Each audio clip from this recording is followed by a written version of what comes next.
just, honest, honorable, and magnanimous to your fellow man. Accord your associates all the deference and respect due one man from another, and then demand a like return. Joseph A. Magnus. Couldn't have said it any better myself.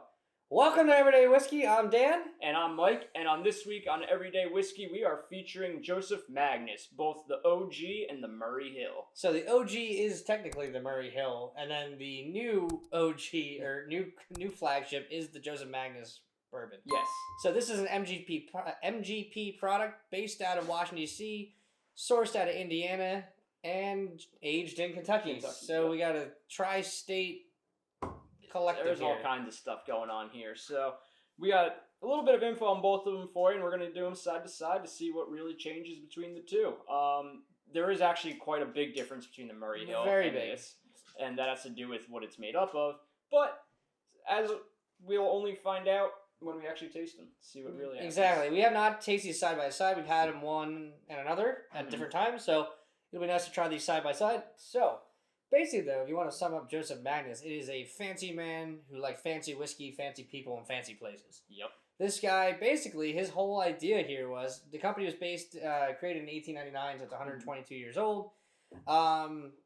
Basically, his whole business ideology was, I want to make a whiskey for the people that I want drinking my whiskey. Yes. So he basically only tried to sell his spirits, and specifically his bourbon, to high-end clientele, such as high-end grocers, cafes, hotels, resorts, etc. And this was all out of Cincinnati, Ohio. So saying that, let's get into the whiskey that started all, and I think we should start with the Murray Hill Club. All right, let's start. So the Murray Hill is actually on this side. It's on my side. So here's the Murray Hill. My finger's probably blocking the label. This is the 2021 release. It does change year to year, batch to batch. I somehow managed to find bottle number 62 out of batch 24. I don't know how big the batch is, so I don't know. Well, a typical barrel yields, I think, about 2,000 bottles. So this would technically be the first barrel of batch 24. The only reason I say that is because when I looked on the shelf, yes, I did one of those, like, bourbon geeky things where I read all the batch numbers. Every single other batch number was in the upper thousands.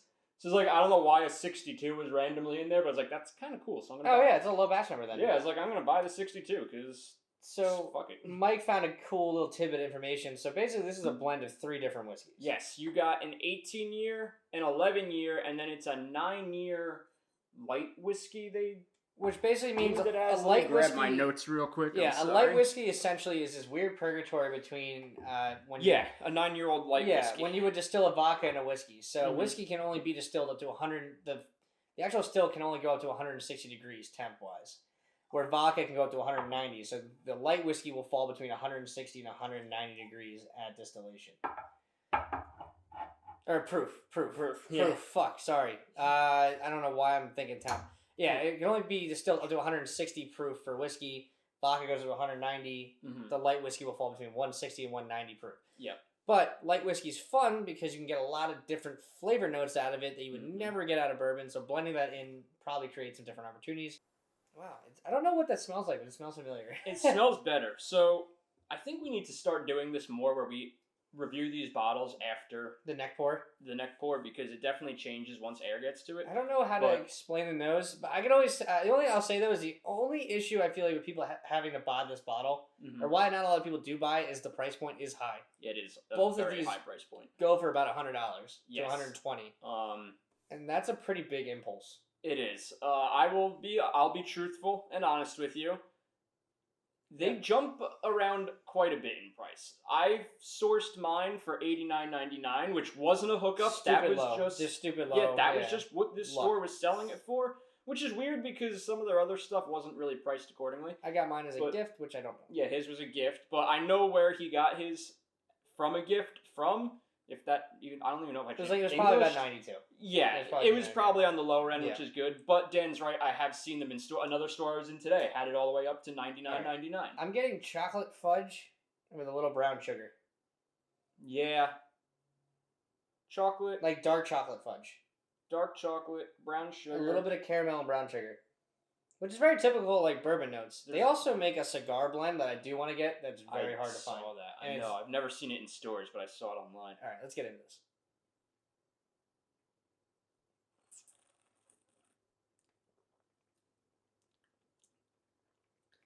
fruity. Wow. Fruity.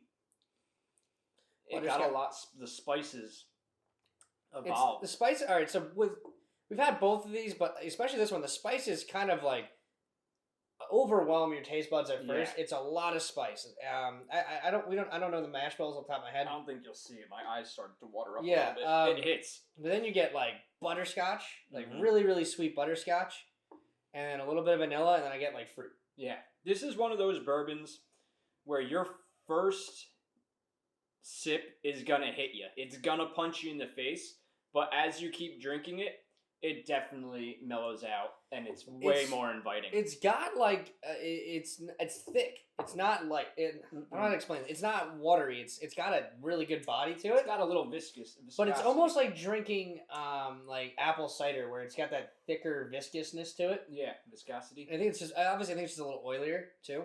Probably. I mean, actually, I can't really see any oils. But yeah, like so, I would call this like the opposite Maker's Mark in every sense of the word. Yeah. Because obviously Maker's Mark is cheaper. Mm-hmm. This is higher end. But Maker's Mark's like credo is that they want it to be light and sweet up front and then develop towards the back, where I think Joseph Magnus does the opposite. It kind of hits all at once and then it finishes very lightly. Very clean. Yeah, clean and then easy drinking. Yeah, this one comes in like a wrecking ball. I mean, it's like... So would you call it Miley Cyrus? Yeah, sure.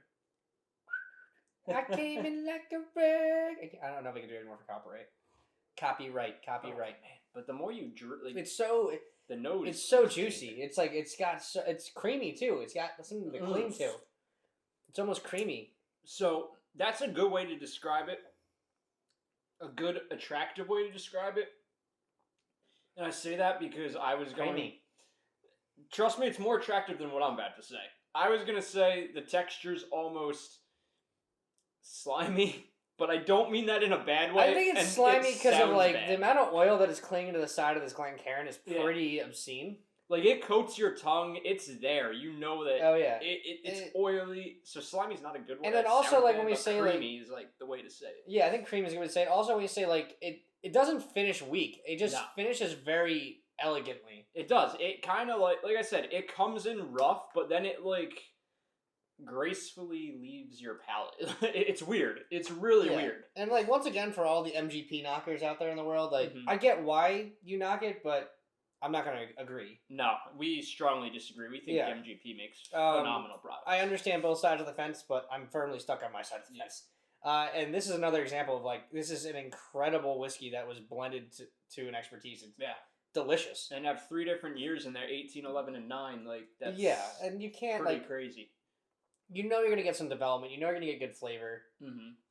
This one is the odd child, though. Yeah, so we're going to get to that. We're going to get that in a second. Real quick, so the 2021 release, it's mainly you can mainly note that you have the 2021 by the colors of the label. It's like an off gray, goldish label, and I believe that color does change from year to year. They're not always this color scheme. And also, it's a 103 proof, which is a 51.5% bourbon. The proof will always change release to release as well. Because you see some of the paler gray, a white, and then a brown one. And a brown one. Label, yeah. But enough of that. Let's just move to the next one. Yes. So, Dan, I'll let you take the lead on this. Thank you, Father, for the Christmas gift here. Thank you, Daddy.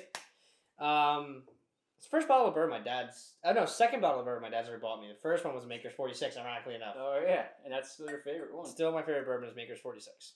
Now, do you think it's your favorite because it's got a little sentimental in there? Oh, or do you think it's truly just a good bourbon? Half and half. I think it's like my favorite because it's the first bourbon that I was ever able to like pick out flavor notes on. Because... Well, no, the only reason I asked is I feel like that about my Eagle Rare. It was like my first real introduction. Yeah. And although I bought it myself, it came highly recommended by our first boss, which if it wasn't for him, we wouldn't be in this industry. I still remember we were in aisle, what was it? Aisle 4, and then Dan was like, oh yeah, that's really good. You should buy that. And we both bought a bottle that day. Yeah, so like that always will. I think the reason I have that as one of my favorites is I know it's like you got some tight fucking corks. Because I think there's a little sentimental value behind that. And this is before Eagle Rare became like a dime a dozen or was a dime a dozen. Yeah, now we used to have it on the shelf all the time. Yeah, but, now you can't find the shit anywhere. To not go too far into it, yes, it's sentimental, but no, I also think it's because it's got that massive chocolate note in it that it's so like appealing. Yeah. So, this one is finished in sherry and cognac casks. Right off the bat, I can pinpoint the sherry and the cognac. The sherry because it smells like a scotch. Yes. This smells like a very mild scotch. Yes. But you can easily identify those on the nose. Now, I don't know if that's just because we've been doing this for not only the year we've been doing this podcast / channel, 2 years, but like, almost 2 years. March will be 2 years. But I think a lot of it is just because we've tasted so many that our palates and our nose are finally developing. But I can identify the sherry like instantly on the nose. So I get like this earthy chocolate note, which to me is it's a mixture of the cognac and the sherry. Yeah. Some people say they get cold brew coffee, and I don't get that at all. I don't. I really don't get that. I get like this. Once again, similar to the first one, actually a little raisin. I get raisin. I think raisin for sure. Raisin and dried fruit, 100%. Yeah. I don't get the cold brew coffee. I get cold brew coffee off Balcones Red. I call it red just because it's the easiest way to identify it. This one lacks. It has less of a punch up front. It does have less of a punch up front. It definitely comes in more gracefully than the Murray Hill. I don't think it doesn't finish. It doesn't finish as clean, but it doesn't finish bad either. It's just that the sweetness of that sherry cask, those dry, it's so dry different. fruits for tasting, they linger a little more. I feel like these are kind of like they're easy to compare considering they're the same distillery, or it's not distillery blender. Yeah. And this one, the spice lingers a lot more. Yeah, but it's the spice is back end, where the Murray Hill was front end. But so that's the thing. The Murray Hill, the spice hits you and leaves. This one hits you, stays with you a little bit, and then you get it on the back too. Like you could easily, there's a difference. I really like this. It's a sweet raisin. Like imagine if you covered a raisin in like plum juice somehow. Okay. Like it's like a very very sweet raisin. It's a really juicy raisin. If that's a fucking thing, like it's not. I guess, but it is. It could be. But it's a sweet raisin. Yeah, I get that too. With a lot of raisin. A slight bit of pepper in the back end. You get like kind of like a fresh pepper, ground pepper black note, pepper, like raisin. A black pepper note in the back. But this one is significantly sweeter than the Murray Hill. I don't know which one I like better because they're very different. See, it's hard to eat also because as different as they are, they're very similar. Like we could honestly go with the bottles that we own as our favorites because like my brain leads more towards this one just because I think some of the flavors are more pronounced. I don't know. I think I'm inclined to lean towards this one too, though, because it's a little more approachable, definitely more sessionable. It's less aggressive. This is a big bourbon. From 103, it was bigger than I thought it would be, but the flavors were intense. Yeah, that's an intense. This is like Cold Night by the Fire. This is a great cigar bourbon. Cigar, yup. It's a really which great is why I really want to try this cigar. Like it's not that they make. Yeah, exactly. The cigar blend I've never had, and everybody goes nuts for it. I've never even seen it in a store, so I don't know. But like Old Ezra 7, I only have with cigars. Yep. It's 115 proof. Sorry. And it's the flavors don't lend itself just to be drank neat without a cigar. You need to numb your palate a little bit. But that's a personal opinion. Like you can drink it however you want. Like, definitely. Whatever. But like that's how I drink. I always have a cigar with it. This is not to that extent. I can 100% always have this, but this has such unique flavor to it. This isn't far off either. This is 100 proof. So. Yeah, the flavors are very unique here, and I like the juiciness of it. I do too. I really appreciate. I think this is creamy and this is juicy. I and we sound like this is the beginning of a shit rap song, but like creamy and juicy in the house. Ski what? It's true. That's the best way to describe both of these, honestly. I don't really know how else to dissect them. They're very complex. They're very complex. Whoever says like MGP isn't complex, holy crap! Like you really have not tried the extent of the portfolio that comes out of that place. I don't know. We can't say it enough. The MGP does well. These do well. Very intricate. Yeah. They're very intricate. They're fun to drink.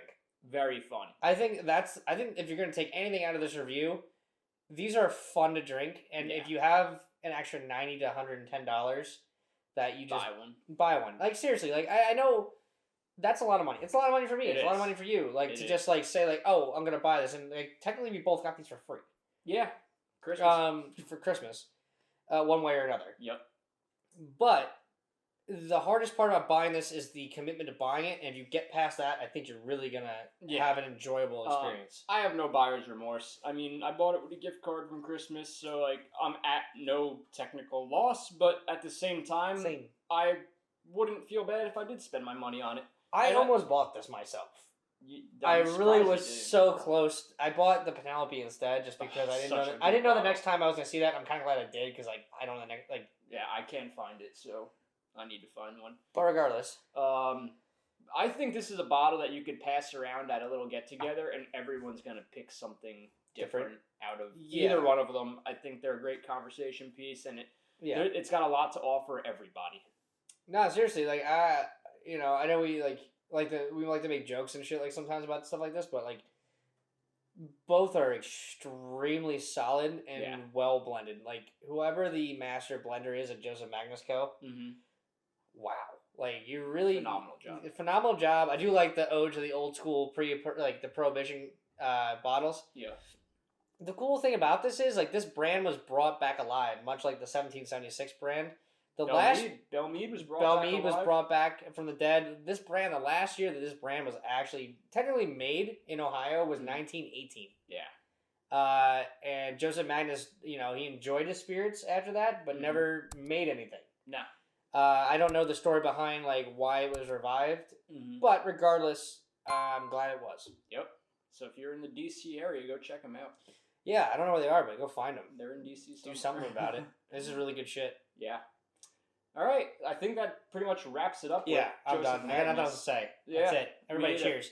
Cheers, guys.